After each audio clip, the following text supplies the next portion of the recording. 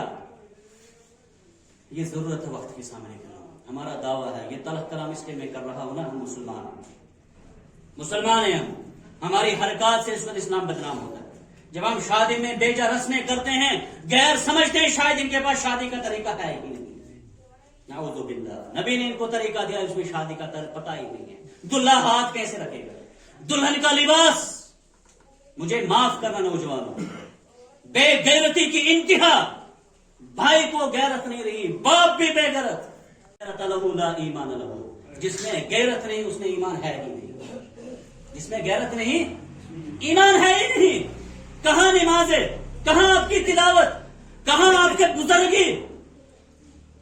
رسمیں پورے کر رہے ہو، رسمیں آزاں، روح دلالی نہ رہی، نہ نیال گسن۔ ماموں والے جائیں گے، سب سے آگے ہوگا بزرگ انسان۔ کبھی اس بزرگ نے خود سے سوال کیا، کیا یہ اسلام میں ہے؟ کیا محمد رسول اللہ صلی اللہ علیہ وسلم کی بیٹیوں کا نکاح ہوا، وہاں پر ننیہال والے آئے تھے، خصوصی رات کا اہتمام کیا تھا؟ ہم کر رہے ہیں کس کے طریقے پر کر رہے ہیں؟ پھر کیوں رو رہے ہیں دنیا کے سامنے کہ مسلمانوں کو ستایا جا رہا ہے؟ آپ تو اسلام کے ساتھ آپ لوگوں نے کیا کر دیا؟ پورا بدل دیا، آپ نے طریقہ بدل دیا۔ دلہن کا لباس دیکھ کر اس کے ساتھ تصویر کشی، پھر ان کا لباس، اور پھر غلط ہوگا تو ہمارے مسجد کا مولوی صاحب غلط ہے، 2 منٹ لیٹ آیا تھا مسجد میں، کرو چھٹی اس کی، اس کو یہ مولوی ہیں، یہ وقت پر کبھی نہیں آتے، ڈانٹتے ہیں جی، ٹائم پر کیوں نہیں آ پائے؟ آپ کا حق بنتا ہے، آپ لوگ غلط کریں گے، ہم کیا کریں گے؟ 2 منٹ لیٹ آئے گی امام صاحب۔ جتنی نگاہ اس قوم میں مولوی صاحب پر ہے نا، اگر اپنے گھر پر ہوتے شاید یہ بربادی ہمارے معاشرے کے اندر نہیں ہوتی، واللہ کرتے۔ جو دین پر ہے اس کو ہم رکھیں گے ایسی نگاہ، کہیں پر اس سے چھوٹی بھی غلطی ہو جائے ہم اس کو سبق دینے کے لیے تیار ہیں۔ لہذا ضرورت کیا ہے سامنے کرا، کہنے کا مقصد کیا سامنے کرا؟ دین کو ماننے کے بعد اس پر ڈٹے رہنے کی ضرورت ہے، اور اس کے بڑے رب العالمین نے انعامات۔ اور ایک چیز بتا دیتا ہوں میں، دین پر ڈٹے رہنے کا مطلب ہرگز بھی یہ نہیں کہ غلطیاں نہیں ہوں گی۔ کبھی کبھار کنسپٹ یہ بھی آتا ہے کہ میں نمازیں پڑھتا، شاید پھر میں تب پڑھوں گا نمازیں جب میں گناہ کچھ بھی نہیں کروں گا۔ غلط تصور ہے، غلط تصور ہے۔ بلکہ قرآن کریم کے اندر ایک آیت ہے، فَاسْتَقِیمُوا إِلَیْهِ وَاسْتَغْفِرُوهُ۔ امام ابن رجب اس آیت کی تفسیر میں کہتے ہیں کہ اس کے اندر اس آیت میں اشارہ ہے کہ غلطی ہوگی انسان تو اسے، گناہ ہوگا تو اسے، لیکن اس کے بعد کیا کرنا ہے؟ غلطی کے بعد بھول جانا ہے؟ نہیں، غلطی کے بعد توبہ کرنا ہے، رب مجھ سے غلطی ہوئی۔ ہاں، اور ایک حدیث کے اندر اللہ کے نبی صلی اللہ علیہ وسلم نے فرمایا کہ جو عباد ہے نا، بندے جو ہے نا، سب کے سب خطا کھاتے ہیں۔ انبیاء کے بعد کوئی ایسا نہیں جو بچ پائے گا، کوئی بھی گناہ سے بچ نہیں سکے گا، لیکن سب سے بہترین خطا کار وہ انسان ہے جو توبہ کرے گا۔ توبہ کرے گا، توبہ کرنا ہی یہی استقامت کی دلیل ہے کہ آپ مستقیم ہیں۔ فجر کی نماز جماعت سے رہے گی، دکھ ہونا چاہیے، محسوس ہونا چاہیے بہت بڑی غلطی ہوگی، کتنی بڑی مبارک چیز سے میں محروم کر دیا گیا۔ جب یہ فیل ہوا، اندر سے محسوس ہوا، سمجھ لینا استقامت باقی ہے، استقامت باقی ہے۔ اور اس استقامت کے حوالے سے، اس دین پر کارے بند رہنے کے حوالے سے رب العالمین نے قرآن کریم کے اندر اس کے بڑے فوائد ذکر کیے ہیں، جس کی صورت اس معاشرے کو تلاش ہے۔ اس وقت ہمیں جس چیز کی تلاش ہے نا، وہ اس استقامت میں چھپی ہوئی ہے۔ اللہ رب العالمین نے فرمایا قرآن کریم کے اندر اس استقامت کے حوالے سے، جب تم ان الذین قالوا ربنا اللہ ثم استقاموا تتنزل علیہم، ہمارا رب اللہ ہے، پھر اس پر ڈٹ گئے، ان پر فرشتے نازل کیے جاتے ہیں، ان پر اب اس کی جو ہے فرشتے نازل کب ہوتے ہیں، کیوں ہوتے ہیں، اس کی تفسیر کرتے ہوئے مفسرین کہتے ہیں اس میں 3 قسم کی خوشخبریاں ہوتی ہیں فرشتے جو لے کر آتے ہیں۔ ایک وہ ہے کہ جب انسان مرتا ہے اس وقت اس کو خوشخبری سنائی جاتی ہے قبر کے اندر، جب قبر سے اٹھے گا۔ تو اس کے بعد جو مجھے جو بات کہنے کی ہے وہ ہے اللہ تخافوا ولا تحزنوا، جب دین پر تم ڈٹ جاؤ گے نا، تمہیں ایک چیز نصیب کرے گا اللہ تعالیٰ، نہ تمہیں خوف ہوگا نہ غم ہوگا، اطمینان والی زندگی، سکون والی زندگی۔ سکون والی زندگی کے لیے، اطمینان والی زندگی کے لیے آپ کے لیے ایک بڑا ہتھیار ہے دین پر استقامت، دین پر ڈٹے رہنا۔ دین میں کبھی کمپرومائز نہیں ہونا چاہیے نوجوان کو۔ باقی چیزوں میں آپ ہر ایک کو موقع دیجئے، ہر ایک کے ساتھ چلیے، لیکن جہاں پر آپ کو دین کا مسئلہ آتا ہے نا، وہاں پر آپ سے بڑا ہو کوئی چھوٹا ہو کوئی، یہاں پر میں آپ کا ساتھ دینے کے لیے تیار ہرگز نہیں ہوں۔ یہاں پر میرے دین کا طریقہ یہ ہے، آپ کا طریقہ غلط ہے۔ بس جس دن یہ کہہ دیا، اللہ رب العالمین نے اپنی رحمت سے سکون کی زندگی عطا کرے گا، خودکشیاں نہیں ہوگی، وہاں پر ڈرگز کی ضرورت نہیں پڑے گی۔ ابھی نوجوان کر رہے ہیں سب پڑے اس کے پیچھے کہ اس کو کیسے کنٹرول میں لایا جائے گا، کبھی نہیں ہو سکے گا سامنے جتنے بھی یہ لاہے عمل اختیار کر رہے ہیں۔ اب ہمارے ملک میں ایک نعرہ کیا چل رہا ہے، بیٹی پڑھاؤ اور بیٹی بچاؤ۔ کیا بچنی ہے بیٹی؟ آپ اخبار پڑھتے ہوں گے، نیوز دیکھ، ہر دن کیا حالت ہے، کس طریقے سے اس صنف نازک کے ساتھ زیادتی ہوتی ہے۔ وجہ کیا ہے؟ کیونکہ یہ جو دنیا والوں کے علاج ہے نا، یہ تبھی فائدہ مند ہوتے ہیں جب یہ اوپر والے کے علاج سے ملتے ہوں گے، اللہ کے علاج سے ملتے ہوں گے۔ اس نوجوانوں کو اس بے سکونی سے نکالنا چاہتے ہو نا، ڈرگز سے نکالنا، نشاور چیزوں سے نکالنا چاہتے ہو نا، تو کیا علاج ہے؟ دین پر ان کو ڈٹے رہنے کے لیے آپ وسائل فراہم کیجیے۔ اگر آپ 10-20 روپے کی کوئی سہولت فراہم نہیں کر سکتے ہیں، یا مسجدوں میں بیٹھنا بھی مشکل کیوں ہوتا ہے سامنے کرام، نہ ہی سردی کا کوئی خاص ارینج ہوگا، نہ گرمی کو کوئی ارینج ہوگا۔ واللہ کر کے کہتا ہوں، دیکھیں ممبر پر ہوں، جذبات میں نہیں کہتا ہوں، اگر کسی کو میری بات بری لگتی ہوگی، آج ایک رات اس کو میں دعوت دیتا ہوں مہمان آنے کے اوپر مدرسے میں، نہ ہی شیشے لگے ہیں نہ دروازے پورے بند ہیں جہاں بچے رات کو رہتے ہیں۔ یعنی دین سیکھنے کے لیے آپ کو اس قسم کی تکلیفوں کو برداشت کرنا ہوگا، جہاں مسلمانوں کے پاس دولتوں کے انبار پڑے، پیسوں کے کوئی شمار ہی نہیں مسلمانوں کا، بینکوں کی چیک کریں گے۔ اگر بچہ ڈاکٹر بننے جا رہا ہے، وہاں پر دیکھیں فیسلٹیز کیا ہے۔ یہاں اگر کہیں پر کوئی سینٹر چل رہا ہے نا، ابھی کوچنگ سینٹر جاؤ، وہاں پر یہ دنیا جا رہی ہے کس قسم کی۔ اللہ کہتا ہے جو اس دین پر استقامت رہے گا نا، اس کو خوشخبری جنت کی سنا دیجیے، وَبَشِّرُوا بِالْجَنَّةِ الَّتِي كُنتُمْ تُوعَدُونَ، جس کا رب العالمین نے تم کو وعدہ کیا ہوا ہے۔ تو غرض یہی ہے بیان کرنے کی، کہنے کی، کہ دینی ماحول کو تیار کیا جائے۔ ابھی سردیوں کی چھٹیاں ہو رہی ہیں، بڑے بڑے کبار ہمارے اس ضلع رامن کے علماء کرام کشمیر میں مدرسوں سے فارغ ہو جاتے ہیں 2 مہینوں کے لیے۔ 2 مہینوں کے لیے رامن کی عوام سے میں التماس کرتا ہوں کہ کچھ علماء کو لگایا جائے اس قوم کی تعمیر کے لیے، تیار کرنے کے لیے، اس نئی نسل کو کچھ فکر مند اس کے لیے ہو جائے، کچھ پیسہ اس کے لیے لگائیے۔ اہل ثروت سے میری گزارش ہے کہ وہ اپنے مالوں کو ان جگہوں پر خرچ کرنے کے لیے تیار ہو جائے۔ یہاں ہماری مساجد کے اندر لائبریریز کا ایک اہتمام کیا جائے، ہمارے مدارس کے اندر ہر دن آتا ہوں شام کا، میں اکثر بیچتا آتا ہوں، ایک کتاب یہاں سے لیتا ہوں، کیونکہ پیسہ بجٹ ہمارے پاس نہیں ہے۔ جو درس کی کتاب ہے نا سامنے کرام، جو سلیبس کی کتابیں، وہ بھی ہمیں مدرسوں میں موجود نہیں ہیں۔ کیوں؟ کیونکہ لگتا ایسا ہے مسجد کو دیکھ کر، مدرسے کو دیکھ کر، یہ قوم سب سے غریب قوم، سب سے غریب قوم۔ لیکن جس دن شادی ہوگی نا، 10-20 گاڑیوں کو دیکھے بغیر تب تک ہم نکلیں گے ہی نہیں۔ اتنی فضول خرچی، اتنا تماشا، اور پھر کیوں کرتے ہیں ہم؟